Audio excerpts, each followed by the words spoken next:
Assalamualaikum warahmatullahi wabarakatuh. Saudara saya sekalian, sekali lagi kita bertemu di ruangan belajar sedikit tentang medical problem yang ramai manusia tengah hadapi sekarang.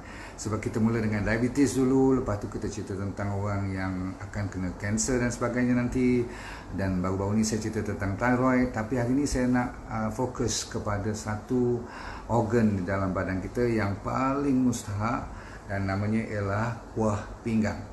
Kita belajar makan buah, makan sayur dan sebagainya, kita kena belajar tentang buah pinggang ini. Okey, ginjal.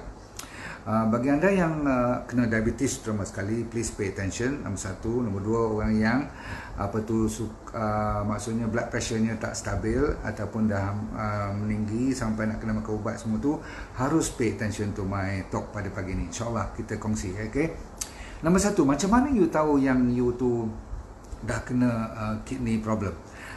Sampaikan kidney failure pun setengah orang tak tahu yang dia dah fail, gagal buah pinggangnya.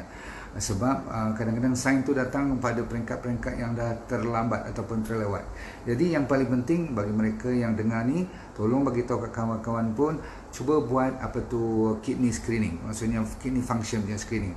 Senang je.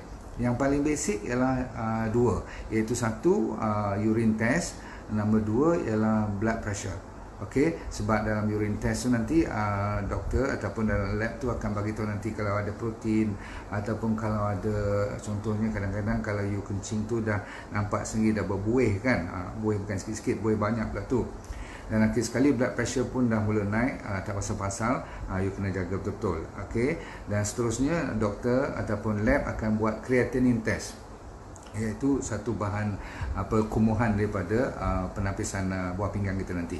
Apapun, bila you dah buat screening nanti, saya akan cerita sekarang apakah antara sign-sign yang you kena tengok.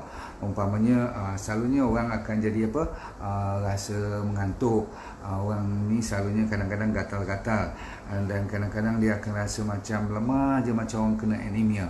Dan kakinya kalau dah mula bengkak tu agak serius, dan kalau lebih serius tu bukan kaki saja, tangan pun bengkak, muka pun bengkak, dan pernafasan dia selalunya agak singkat ataupun sampai senang jadi tercungap-cungap.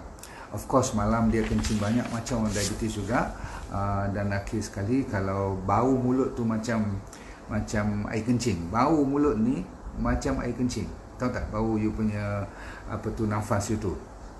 Of course setengah orang dah sampai sakit bahagian buah pinggang tu, dan dia kalau nampak daging ataupun nampak bahan-bahan protein, dia sendiri macam tak lalu, tak suka makan. Macam kucing tak suka makan waktu dia sakit tu. Jadi kita ni jangan melawak. Tuhan dah bagi petunjuk-petunjuk yang macam tadi tu. Okey. Yang ujung-ujung sekali, siapa yang juga suka constipate, constipate ni sembelit, harus berjaga juga. Okey, Syamsul Lamri, apa khabar anda sekalian? Tolong perhatikan yang saya nak cerita ni, iaitu chronic kidney disease ataupun penyakit yang buah pinggang yang kronik ni. Ada dua jenis. Satu yang acute, maksudnya dia kena sekejap lepas tu dia hilang dan betul balik. Contohnya kalau you kena accident ke, kalau you kena infection ke, kalau you kadang-kadang salah makan ubat ke, sekejap-sekejap tu kan, jadi you punya result tu dalam masa 2 bulan ke bawah dia kacau sikit, masuk bulan ketiga dia okey. Tetapi bagi mereka yang sampai 3 bulan ke atas pun masih lagi ada result yang tak sempurna, maksudnya tak baik, maka you harus jumpa doktor dulu. Tapi yang penting hari ini kita nak cerita pada ramai rakyat kita, hampir 11% daripada population ataupun rakyat di dunia ini sedang menghadapi masalah buah pinggang. Kerana dia ada stage sampai 5 stage. Kalau 1, 2, 3 ni kadang-kadang orang tak rasa apa lagi. Baik, saya cerita dulu. Bila you Sharifah, bila you ambil blood test nanti, ada satu test yang dinamakan GFR, glomerular filtration rate. Nak sebut pun berlipat-lipat mulut ni. Glomerulus ni maksudnya dalam buah pinggang kita ada buah pinggang lebih kurang saiznya macam besar kita punya fist ni, penumbuk kita ni. Okey, kalau kita letak kat belakang tu lebih kurang 2 kiri kanan tu, anda tengok betul atas daripada pinggang anda. Jangan ditumbuk-tumbuk kuat-kuat, dipukul-pukul belakang kat situ. Okey, memang bahaya, nanti takut luka. Okey, yang penting ialah dalam satu buah pinggang saja Anda tahu kan buah pinggang tu berbentuk macam kidney beans, faham kacang kidney tu, okey. Bahkan kacang kidney bagus untuk orang sakit buah pinggang. Nanti sekejap kita cerita tentang makanan. Tapi sekarang dalam satu buah pinggang, sebelah ni saja ada 1 juta glomerulus, penapis kita tu. Jadi ke sebelah sini 1 juta, sini 1 juta. Dahsyat kan Tuhan bagi sebesar ni boleh masuk 1 juta penapis, halus kecilnya. Jadi bila dia masuk darah kita daripada penapisan tu, satu hari lebih kurang 180 liter. Apa tu, kita punya dua kidney ni kena tapis untuk kita. Kan kerja kidney untuk menapis bahan-bahan yang toksik, bahan-bahan yang heavy metal, benda-benda yang lebihan, protein yang tak boleh dipakai lagi dah. Jadi macam-macam ubat-ubat kita makan, macam-macam lah. Okey, gula dan sebagainya tu, kalau apa-apa pun dia lah kerja untuk tapis dulu. Dan nombor 2, dia juga buat hormon untuk jadikan red blood cell. Kalau kidney ni rosak, sebab tu jadi anemia dan sebagainya. Okey, Hafizatul, Aina, apa khabar? Berapa umur saya? 65 tahun ni, insyaAllah. Okay. Jadi tuan-tuan sekalian, bila bahan-bahan tu masuk nanti, 180 liter yang kita proses setiap hari, pusingan demi pusingan. Bayangkan kidney kita kerja hari-hari, dahsyat. Dan cuma lebih kurang 1,5 liter saja air yang dikeluarkan melalui kencing. Dahsyat tak? 180 liter kita proses, tak sampai 2 liter kita kadang-kadang buang air kecilnya, betul tak? Jadi yang lain tu semua dibersihkan. Jadi kita kena hormat dan kita kena bersyukur bahawa kidney kita tu sampai hari ni, siapa yang sihat tu alhamdulillah. Tapi soalannya, you tahu tak you sihat macam mana? Jadi GFR resultnya dalam lab nanti dia ada 5 stage. Stage pertama, bagi mereka yang 90 ke atas, dia tulis kat situ 90 ke atas, more than 90. You are considered perfect, normal. Wah, sedap lah kan. Tapi bila dia dah tempuh 90 ke bawah, antara 60 hingga 89, dia dah ada masalah sedikit. Namun you tidak ada sebarang sign and symptoms. Jangan-janganlah. Kalau ada pun mungkin sedikit atau awalan baru. Okay? Kencing belum lagi nampak berbuih banyak. Apabila you kena 30 unit tu, dia tulis nanti 30 hingga 59% saja, Aina, Eliza dengar ya, maka you dah diiktiraf sebagai dah mula kena chronic kidney disease, CKD. Tak semestinya you teruk sangat. Yang peringkat tengah ni antara berapa? 30 hingga 59. Bahkan ramai yang saya kata 11% rakyat kita yang kena kidney failure ataupun chronic kidney disease ni, dia sebenarnya peringkat 30 ke 59. Dia in between, macam borderline lah kan. Yang ni bagi mereka yang dengar lecture pagi ni, alhamdulillah, you tak payah makan ubat, you tak payah fikir nak pergi dialisis, dengan syarat you ada disiplin. Saya akan cerita apa nak buat.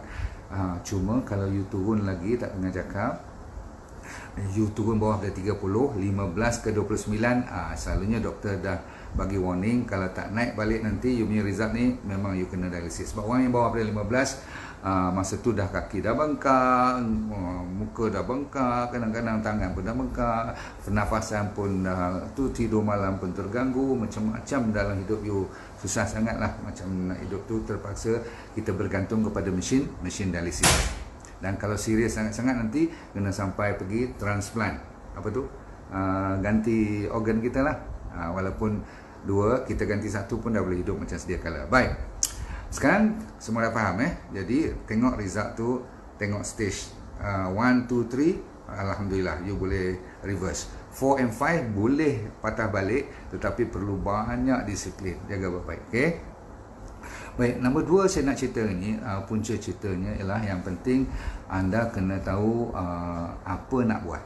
Bagi mereka yang macam saya, anda yang dah berumur ni, lagilah kena jaga. Sebab Tuhan jadikan memang semua penyakit ada ubat, kecuali apa? Kecuali mati dan penyakit tua. Jadi proses penuaan ni mau tak mau kita terpaksa lalui.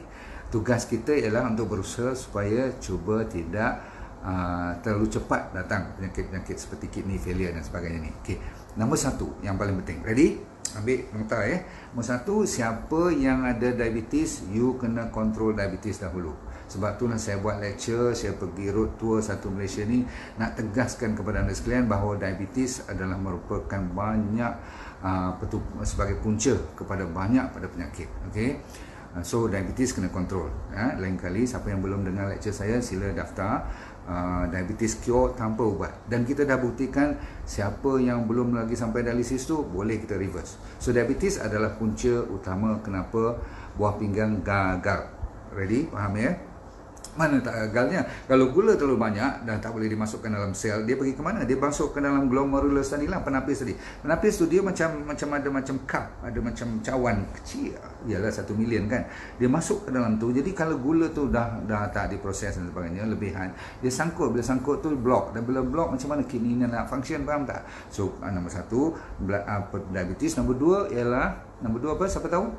Blood pressure. Maklum saja kalau pressure kuat, faham tak, satu badan kita semua arteri-arteri pembuluh darah tu pun kuat pressure dia.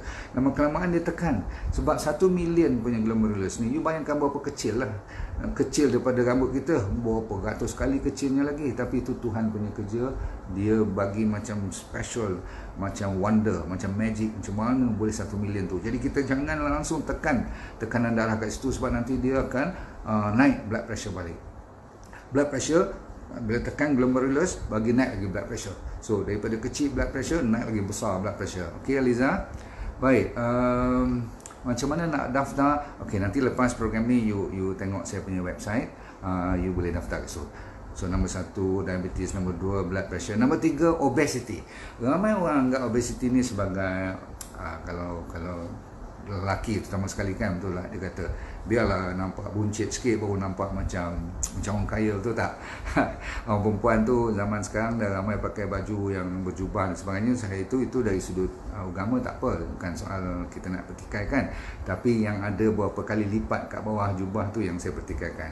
Kadang-kadang orang kata kalau anak 2, kita 2 lipat tak apa. Oh, kalau 4 anak 4 lipat pula. Mana boleh? Lipatan-lipatan tu lah akan menekan nanti, akan bagi pressure kepada saluran-saluran penapis kita. Okey Rozin, yang penting nombor 4 ialah kalau saya boleh bagi tahu, orang yang suka minum susu dan juga suka makan daging, berarti protein. Tadi saya katakan, bila you dah sakit teruk dalam penyakit buah pinggang gagal ni, kidney failure ni, you sendiri secara Tuhan bagi rasa mulut ni macam metal taste. You akan rasa macam tak lalu macam benda. Banyak benda yang tak lalu tu, yang paling utama you tak lalu ialah protein. You tengok steak yang the best in the world pun you tak lalu nak makan. You tengok daging, you tengok seafood. Jadi Tuhan dah menunjuk kat sini bahawanya protein yang terlalu tinggi. Sebab tu dalam D&D diet saya tak bagi makan banyak protein dan susu, betul tak? Sebab ini menyebabkan, maksud saya susu dan daging zaman moden. Nanti orang marah saya pula kata daging dan susu Tuhan juga bagi kan. Betul, itu zaman dulu. Zaman sekarang ni saya tak tahu apa yang dimasukkan sehingga kan terlalu ramai orang bila makan banyak protein dan susu ni, dia akan jam you punya kidney. Okay, so cuba yang belum sakit kurangkan, yang sakit confirm tak boleh. Dalam D&D diet you tak boleh. Okay. Alright, lelaki muncit, seksi doktor Nazira, betul ke? Okey, silakan. Nanti you usung dia punya kebuncitan tu. Sebab apa? Nak naik berat badan senang kak, betul tak adik? Kalau nak turunkan tu yang berat, betul tak? Baik, saya nak sambung sikit lagi, boleh? Nombor 4, nombor 5, saya nak cerita tentang yang penting ialah fluids. Apa tu fluid ni? Maksud saya minuman. Anda selalu kena faham bahawa bila saya kata fluid ataupun air ni, dia bermaksud air putih bersih, macam air zam-zam, air yang hidup kalau boleh lagi bagus. Air mati itu kalau air dah masak, air RO, air semua tu diiktiraf sebagai air mati, faham ya? Air suling lagi lah tak boleh minum. Pasal apa? Body kita tak boleh zero water, okay? Dia kena alkaline. Baik, itu cerita air. Yang penting ialah berapa banyak nak minum. Orang kata, saya badan kecil, doktor selalu cakap, buku-buku magazine pun kata 2 hingga 2.5 liter. Betul, itu secara umum. Tapi kalau you baru 40 kg atau 50 kg, tak payahlah sampai 2.5 kilo, 2.5 liter. Ni saya bagi formula, boleh dengar? Okey. Formula saya ialah senang aja. Berat badan, tahu berat badan? Okey, berat badan, katakan saya 70 kg, you kali dengan 30 mil. Okey, 30 mil. Contoh, kalau saya 70 kg, darab dengan 30, jadi berapa? 2100 mil. Kalau 2100 ml maksudnya 2.1 liters lah. Okey, 2.1 liter tu at least 4 bottle. 4 botol a day lah. Sebab satu botol 500 ml kan, botol mineral tu, air mineral tu. Jadi sebagai andaian saya bagi sikit lagi. Kalau you 60 kilogram berat badan you, 60 kali berapa? 60 kali 30, jadi 1800 ml. Berarti 1.8 liters. Saya bagi contoh lagi. Katakan you berat tu badan dah obese dan sebagainya, you lebih kurang 90 kilogram. Jadi 90 kali 3 berapa? 9 kali 3 berapa? 90 kali 30 mil. Jadi 2700. 2.7 liters sehari. Jadi orang perempuan yang ramai tengok kat sini, saya tahu pengikut saya ni ramai yang duduk kat rumah kadang-kadang kan. So you ada masa, tolong bagi tahu kat hubby you ikut kilogram tu. Yang puan tu kalau baru 50 kali 30 jadi 1500 mil, 1.5 liters lah satu hari suntuk. Air putih bersih, tak masuk kopi, tak masuk teh. Memang kopi teh tu nanti saya cerita. Baik, seterusnya air pula. Kalau dalam orang berpenyakit kidney ni, jangan belajar stage 1, 2, 3 tu, jangan belajar nak kurang. Lebih tak apa. Walaupun bila you kena dialisis nanti, doktor akan limit kan. Kadang-kadang cuma tinggal 500 ml you boleh makan. Sebab apa you tak boleh, maksud saya minum air tu banyak? Sebab kidney you tak boleh lepas. Dia dah sempit sangat. Jadi dia tak boleh tapis banyak. Takut nanti air terlalu banyak bengkak kaki dan sebagainya. Betul tak? So sebelum you kena dialisis, sila ikut minimum standard yang saya bagi tadi. Satu lagi, ramai orang suka tahan kencing. Tahu tahan kencing tak? You dah nak pergi kencing, tapi entah macam mana ada orang telefon ke ataupun ada WhatsApp group ni gila-gila tanya you apa khabar semua. You duk ingat tak apalah, aku jawab dulu. Jawab ni you sedar tak? Kadang-kadang dekat 10-15 minit tak habis jawab lagi, betul tak? Bila you dah rasa nak pergi kencing dan you dah tahu penuh, you jangan lewat 5-10 minit tu. Sebab yang tu yang menyebabkan nanti bermasalah you punya buah pinggang nanti. Faham? Muhammad, Nurul, Wan. Okey. Pengambilan Nescafe atau kopi pula macam mana dok? Ni saya nak cerita, baru nak cakap ni. Semua seterusnya, nombor berapa dah sekarang? Nombor 5 nombor 6 sekarang. Okey, nombor 6 ialah carbonated drink. Tahu carbonated drink? Siapa yang sakit bawah pada stage 4, maksudnya dah masuk stage 4, stage 5, tolong jangan cium pun. Bukan kata minum. All carbonated drink. Kenapa carbonated drink ni, yang can, yang botol semua, yang buka bunyi yang tu dalamnya banyak garam, banyak gula. Dan gula adalah musuh utama untuk orang yang nak sihat. Saya ulang, gula, susu dan daging, 3 pantang larang yang wajib you hindarkan kalau nak baik cepat. So balik pada cerita carbonated drink ni, atau saya cerita kalori lah, cerita tentang garam. Dan garam inilah menyebabkan lebih teruk blood pressure dan lebih teruk tekanan kepada you punya buah pinggang. Baik, sikit lagi saya nak cerita. Kalau boleh, you ingat tentang apa tu orang yang suka makan processed food. Tahu tak processed food? You pergi supermarket, you punya troli tu penuh dengan bahan-bahan dalam paket, dalam tin, biskut, ikan ke apa pun masuk dalam tin juga, buah-buahan pun yang dalam tin, semua yang dalam tin, semua yang proses, yang digoreng tak goreng, di air fry tak air fry, kalau dia masuk je dalam paket, di dalam tu semua dah ada artificial, bahan-bahan pengawet dan sebagainya. Tak usah percayalah apa dia kata pun. Okey, kalau boleh buat ataupun ambil yang raw daripada rumah. Baik, saya nak tambah bagi mereka yang kata, boleh tak saya ambil macam equal ataupun ambil artificial sweetener. Itu pun macam racun juga. Paling-paling saya benarkan ialah stevia ataupun honey, cukup ya. Stevia pun ada yang kualiti yang teruk dah. Okey, ini kencing berbuih. Kenapa? Salah satu sebab kencing berbuih saya kata tadi ialah protein terlalu banyak dan tak ditapis oleh buah pinggang yang dah mula gagal. Sebab tu kalau you tengok orang yang diabetik, orang yang kidney failure, selalunya kencingnya berbuih. Faham ya? Alright. Saya nak cerita tentang nombor 8 tadi, tentang apa saya nak fikirkan tadi, bahan-bahan yang diproses kan. Ingat tak, makanan diproses asalkan diproses daripada kilang atau manusia buat, dan ada pula expiry date, ada tarikh tamat dia, confirm itu tak natural dan tak bagus untuk orang yang ada kidney failure. Dayang, Aina, apa khabar? Boleh tak ambil teh kau atau nipis dia? Teh kalau nipis, bubur limau sikit. Yang tu dia punya penawar pula untuk kita punya kidney failure ni. Sekejap saya nak cerita tentang penawar. Kita habis penyebab dia dulu. Penyebab yang ke-9.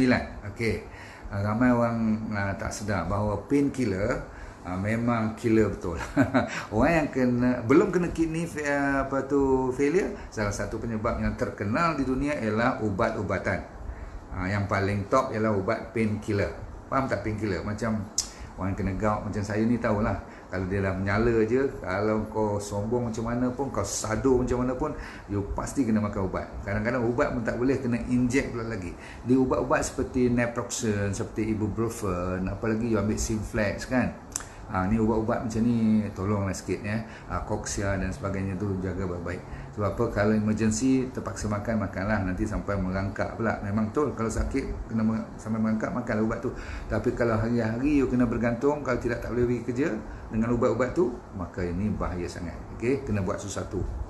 Okey, Asnita, doktor, uric acid tinggi dalam badan bolehkah penyebab? Yes, uric acid of course. Sebab apa? Bahan-bahan yang tinggi pada purin seperti tomato, bahan-bahan berdaging, dan ada lagi sayur-sayur yang pernah anda dengar tu kan, yang tu kalau anda boleh elakkan. Sebab apa saja yang saya nak ambil last kali ialah sebenarnya uric acid dan apa saja yang menyebabkan boleh jadi kidney stone. Tahu kidney stone? Banyak sangat calcification di dalam badan tu, dan selalunya penyebab utama ialah high protein intake dan high milk, dairy product. Okay, of course kalau gula pun kadang-kadang dia boleh kacau juga proses untuk menghindari daripada kena kidney stone dan gallbladder stone. Dua-dua ni ada kaitan. Tapi bila dah kena sangkut je kat kidney tu, sakit tu, tanyalah orang yang kena kidney stone. Dan dia boleh berulang balik kalau tak jaga diri. Okay, 10-10 ni kalau anda boleh jaga, anda insyaAllah kalau daripada stage berapa pun dia boleh patah balik. Tadi saya janji boleh tak minum kopi ataupun ada orang tanya sampai smoking pun. Smoking is totally out ya, sebab dia akan menguncupkan lagi pembuluh glomerulus, penapis buah pinggang kita. Kafein setakat 1-2 cawan, kalau dah gian sangat no problem. Tapi kalau lebih pada 3 cawan sehari, you cari naas. Tuhan bagi pun pada-pada lah kan. Farhatul, doktor, peritoneal dialysis, hemolysis mana lebih baik? Dua-dua tak baik sebenarnya. Okay? Dia bergantung kepada peritoneal dialysis ni, orang yang buat melalui perut kan, buat kat rumah kan, dia mungkin lebih convenient, dia tak payah datang ke klinik-klinik dialysis tu kan. Itu saja. Tetapi tetap dua-duanya janganlah kalau boleh. Kalau saya tak tahu yang mana saya nak, tapi saya tak nak dua-dua lah kan, insyaAllah. Kalau terpaksa mungkin, tapi sebenarnya dia tergantung kepada yang mana yang lebih efektif. Ada setengah orang dia tak boleh buat kat rumah, dia kena buat kat klinik juga kan, kat kedai tu juga kan. Baik, Ropinga, apa khabar? Saya ada diabetes dan kaki dah kebas. Apa perlu saya apa patut saya buat lah tu? Okey. Yang tu kena dengar lecture diabetes. InsyaAllah dah banyak orang dah hilang kebas-kebas kaki, bahkan diabetes pun under control. Ada sikit bonus saya nak bagi pada anda sekalian. Jangan lupa kepada 2 perkara, tidur dan matahari. Ramai orang yang tak kena matahari dan tidurnya terganggu, maksudnya stres, confirm buah pinggang dah juga akan stres. Dan tak cukup tidur, buah pinggang you juga tak cukup tidur. Bila tak cukup tidur, fahamlah kan, dah lah waktu tidur tu dia mengharapkan bosnya, you lah bos, supaya dia dapat tenang, boleh buat kerja sendiri. Malam pun dia tak tidur, jadi macam mana dia nak bernafas? Makanya cukup tidur, kurangkan stres. Kalaupun tak boleh kontrol semua, yang mana perlu, you perlu kontrol stres. Sebab saya tak payah nak banyak cerita tentang stres, sebab semua penyakit sebenarnya ada unsur stres. Ini tiba masanya apa jenis makanan you harus fokus. Sebelum kita kata macam tu, orang yang dah serius tentang kidney failure ni, tolong elak daripada makanan seperti pisang. Memang pisang kegemaran saya dan DND diet dibenarkan, tapi bila you dah sampai dialisis, kurangkan pisang. Sebab pisang bagusnya sebab dia ada apa? Dia ada potasium. Tapi ternyata orang yang kidney failure dia tak boleh handle potasium. Potasium bagus, tapi kalau lebih sangat dia jadi masalah pula. Okay? Seterusnya avocado. Tahu avocado kan? Avocado ni sebenarnya bagus, tapi kalau you stage 4 and stage 5, elakkan. Stage 1 to 3, avocado is very good. Pisang is still very good. Orange masih lagi untuk mereka yang stage 4 and 5 dielakkan.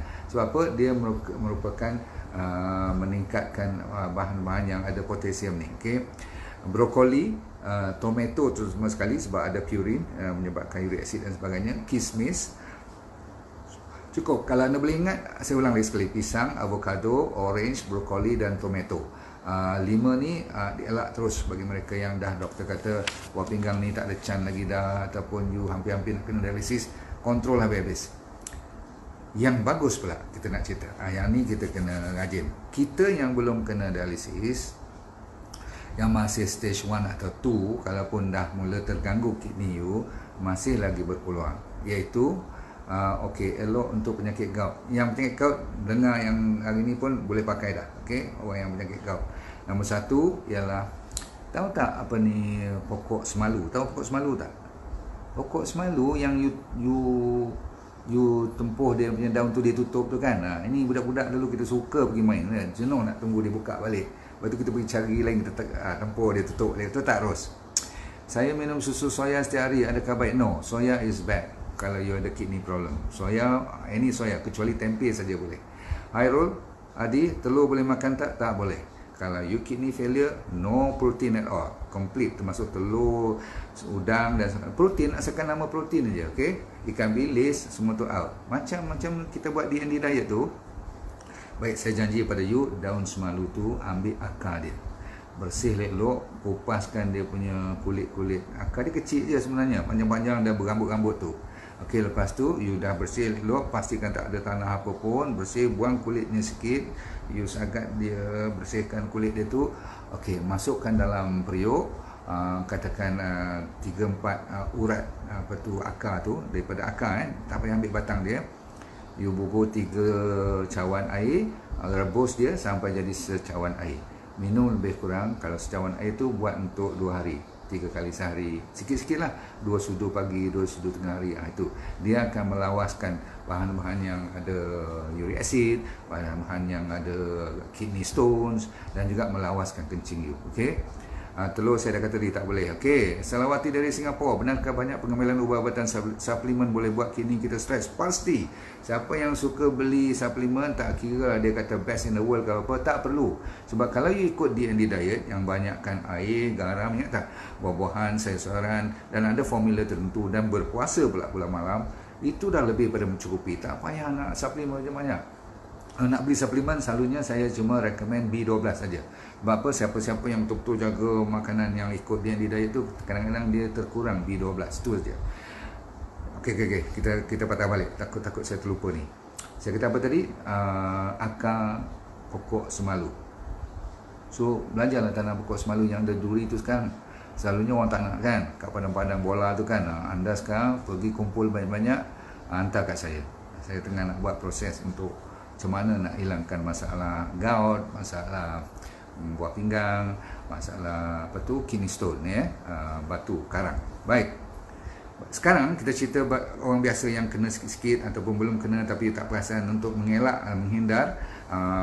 Ambil balik avocado. Avocado tu dalam salad, dalam you punya salad, apa tu, sandwich, semua tu boleh. Banyakkan tu. Nak buat you punya dip, nak cicah dengan you punya katakan tortillas, dan nak masukkan dalam you punya kebab tu, semua boleh. Avocado. Nombor 3, kidney beans. Kidney beans ada yang merah, ada yang black. Okay, dua-dua boleh. Very good. Tuhan jadikan kidney beans tu, dia bagi signal kat kita dah. Dia kata kau tak tengok aku buat ni, cuba kau buat study tengok. Dalam tu cukup untuk meningkatkan balik masalah buah pinggang punya problem. Okay, Ain, Rahimah, baik. Yang ni kita kat Malaysia tak berapa ada, tapi kalau siapa yang dapat cari ni, cherries, tahu cherries? Bukan strawberry, dia lebih pada cherry. Cherry ada 2, satu cherry, lepas tu ada blueberries, lepas tu ada cranberries. Yang paling bagus cherry dan cranberries. Kalau you pergi ke kedai-kedai organik, dia ada jual yang telah dimasukkan dalam botol. Sebab apa susah kita nak cari buah-buahan tu. Kalau ada yang fresh, you ambil. Okay? Dia kecil-kecil je, besar-besar jari saya ni. Okay? Yang merah, yang maroon tu sedap. Okay? Ambil sampai merah mulut nanti. Okay? Last dua yang saya ingat ialah cinnamon. Apa tu cinnamon? Kayu manis. Kayu manis apa tu? Cinnamon apa? Kayu manis lah kan? Okey. Ambil kayu manis pun ada dua jenis. Satu yang daripada Indonesia, daripada Vietnam semua tu, atau daripada India, kurang sikit. Tapi yang bagusnya daripada Sri Lanka. Macam mana nak tahu? You tengok kayu manis tu yang bergulung banyak. Kalau dia cuma melengkuk satu dua je, tebal pula tu, itu tak berapa bagus. Ambil yang lipatan banyak tu, macam daun tembakau tu kan, lipat-lipat 3-4 gulung tu, yang tu bagus. Bahkan sekarang dah ada yang imported dari Sri Lanka dalam bentuk powder. Okey, Sarima, Nazira, kayu manis, betul lah. Saya kata apa tadi? Okey. Zida, akar pokok semalu untuk rawat gout pun betul. Memang betul lah. Apa saja yang melawaskan air kencing, dia akan 3 benda akan hilang. Satu masalah buah pinggang, satu masalah kidney stone, nombor 3 ialah masalah gout, insyaAllah. Orang tak sangka kan? Ini saya bagi ilmu ni, saya pun dapat daripada orang juga. Okay? Betul ke olive oil tu bagus untuk kesihatan? Pasti dong. Okay, right.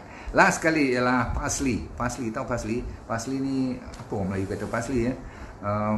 Daun yang kita buat sup tu kan, okey, kita tabur atas kita punya, kadang-kadang orang Siam selalu letak parsley ni dan sebagainya, tapi mesti ada nama Melayu. Saya tak berapa ingat dah nama Melayu. Keledek, orange, ungu boleh, yes. Okey, keledek pun ambil yang original punya keledek, lagi bagus. Kampung kita punya lagi bagus. You jangan risau sangat kayu manis akasia tu yang bagus dah. Okey, saya dah kata tadi, make sure apapun yang organik, jangan you ambil benda-benda yang you tak pasti. Yang paling penting, you ambil sendiri, you tumbuk sendiri, lagi bagus. Habatus sauda, tidak ada soal. Daun ketumbar. Okey, daun ketumbar, parsley. Thank you. Ima, lari daripada tajuk, suplemen yang boleh saya makan untuk kencing manis, bacaan gula, Allah tak sempat, sorry. Pendekkan cerita, kalau you ada diabetes, ikut saja lecture saya yang namanya Diabetes Cure Without Medicine tu. Okay? Kalau tak ada, you tengok dalam website saya. Bagi mereka yang nak belajar lebih lanjut, dengar sini, you akan dapat macam ni punya lecture selalu. Saya seminggu minimum 2 atau 3 kali paling kurang saya bagi. Tapi kalau you nak tahu yang lebih panjang, yang lebih komplit, yang telah diedit, kan saya cerita ni kadang-kadang lepas je kan. Jadi kalau saya dah edit, saya suruh staff saya ni letak gambar supaya you dapat tangkap, kalau parsley macam mana, kalau glomerulus tadi kan, figure-figure tadi yang bawah pada 69 ke 39 ke, you pun tak ingat. Jadi dalam lecture ni saya dah masukkan dalam satu program yang you boleh tengok dalam online. You pegang password tu, you buka nanti, namanya VIP Well for Life Program. Saya ulang, namanya VIP Well for Life Program. Macam mana nak dapat masuk dalam tu? You tengok dalam website saya, nama drnordindarus.com, double OR, drnordin.com. drnordindarus.com. Kena nama sekali. Okey, drnordindarus.com, satu perkataan. Kat situ dia ada explanation. Macam mana you nak masuk, berapa you nak bayar, murah sangat-sangat, RM1 sehari je kalau saya tak salah. Dan you dapat macam-macam. Ini sebagai contoh aja. Yang ni pun you dah dapat ilmu, dah cukup untuk menjaga buah pinggang you. Bayangkan kalau kat sana saya bagi untuk stress management, untuk menenangkan fikiran you, macam mana nak handle kalau you sembelit, macam mana kalau you ada masalah kanser dan sebagainya, insyaAllah. Betul ke grape mulberry vinegar drink baik untuk kesihatan? Yes, very good. Marina, very good. Latifah Khatijah, olive oil, yes, very good. Okey, saya nak tutup. Kalau tak ada soalan banyak, mungkin anda semua ramai yang masih bekerja, jangan risau. Saya cuba save yang ni untuk mereka yang nak tengok petang nanti. Bagi saya dapat idea ni sebab kawan saya baru ni, setelah dia kena kidney failure, Tuhan bagi musibah, lama sangat dia punya sakit tu sampai jadi kidney cancer. Walaupun kidney cancer tidak semestinya bila orang kena kidney failure kena kidney cancer, tapi kalau you dah terlalu teruk dan serius dan stres, itu saja boleh menyebabkan daripada kidney failure boleh jadi sampai kidney cancer pula. Okey, minyak habatus sauda saya kata dia boleh. Bekam darah elok tak, buang uric acid takkan tak boleh kot, itu kan sunnah. Tetapi ramai pengusaha ataupun orang panggil ahli-ahli pembekam ni, dia orang tak higienik. Tahu tak higienik tak? Saya pernah tengok You mungkin tak tengok ni. You cuba perhati kalau yang tepi-tepi pondok-pondok, kat tepi-tepi kios tu, dia bubuh kelambu je sikit, alang-alang tu, you cuba tengok macam mana dia basuh darah orang lain yang dibekam tu, macam mana dia cuci. Tanya je. Kadang-kadang tak ada sterilizer pun. Yang tu lah dia ambil apa tu tisu paper, dia lap bagi kering sikit. Pakcik lain datang, sila tidur, bantai. Okay, yang tu saya cukup pantang. Bagi saya bekam is very good, but you kena buat secara yang profesional. Okay, tengok Syal, Nurida, oil fish oil. Okay, fish oil very good, tetapi sekarang fish sudah semua kena mercury. So I tak tahu fish mana yang apa tu dia orang buat. Saya takut nanti you kononnya ambil fish oil very good, tetapi umumnya you dah ambil mercury. Sebab apa? Fish sekarang duk telan banyak mercury dalam laut, bahan-bahan metal dan sebagainya. Pengamal bekam. Itu yang jawapan betul tadi. Nur Anissa, apa pendapat doktor tentang organic molasses blackstrap minuman tu? Boleh. Untuk ibu hamil pun boleh, tak hamil pun boleh, no problem. Sebab apa? Molasses ni ada manisnya, betul tak? Dan dia original, no problem. Daun ketum okey. Kalau you dapat supply daun ketum boleh. Masalahnya cara proses tu. Faham tak? Kadang-kadang you overdose, dia jadi racun. Kalau you underdose, bawah daripada ni, dia tak jadi ubat apa-apa, betul tak? Dan kadang-kadang nanti you kaya pula nanti, tak pasal-pasal. Jaga baik-baik. Okey. Latifah, mana nak beli tu puan? Nak beli apa? Oh, mana nak beli daun ketum? Ataupun nak beli yang molasses tu. You type je molasses. Zaman sekarang ni pakcik Google boleh cerita kat you kat mana nak dapat semua. Okey. Kalau senaman angkat berat boleh tak? Boleh. Senaman apa pun memang digalakkan. Kan dalam D&D diet salah satu daripadanya adalah untuk you bersenam. Tapi air kena cukup. Jamu kunyit very good. Okey, jamu kunyit. Sebenarnya jangan terlalu nak ambil jamu-jamu kat luar, sebab kita tak tahu banyak apa dia masukkan, original tak original. Yang takutnya kadang-kadang ada bahan kayu-kayu yang dia tak tumbuh habis, tak habis dan sebagainya. Dicampurkan kalau jamu-jamu ni. Tapi kalau you dah tahu dia memang original, dia baik dan you boleh buat sendiri, lagi bagus. Okey, batang sadri. Apa dia batang sadri tu? Oh, mungkin ni kot daun sadri tadi, yang apa parsley tu kan? Okey, no problem. You type sendiri parsley, you faham. Okay, doktor bengkak gout boleh diurut? Jangan kak, kalau you tempuh je pun you menangis nanti. Okay, biar dulu dia reda baru boleh urut. Daun selasih pula dah you kata. Okay, daun selasih, parsley tu daun selasih, apa saja you kata semua betul. Kalau tersalah ambil sadri ke selasih ke, tetap yang paling baik kita tutup hari ni ialah please ikut D&D diet, iaitu banyakkan air dengan garam, yang calik atau lidah tu semua saya dah ajar. Buah-buahan ikut belah pagi sekian gram, berapa banyak untuk ikut berat badan. Lepas tu saladnya green, maksudnya ulam-ulam dan sebagainya. Lepas tu belah petang nanti kita benarkan kalau you gian dengan kacang, dengan air kelapa muda semua, no problem. Dan puasa waktu malam, itu saja dah mencukupi. Bagi mereka yang betul-betul nak express sikit lagi, cuba type RX Crystal. Sebab saya buat RX Crystal tu untuk mereka yang tak berapa disiplin. Maklumlah kan, semua orang dengar cakap senang, nak buat tu susah. So kita tambah sikit dengan booster nama RX Crystal untuk mereka yang tak ada disiplin.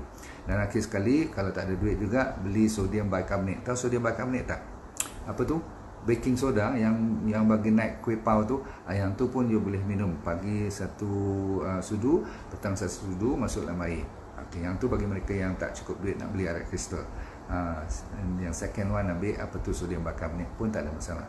Yang penting diet, yang penting tidur, yang penting jaga buang yang besar, kena betul-betul. Okey.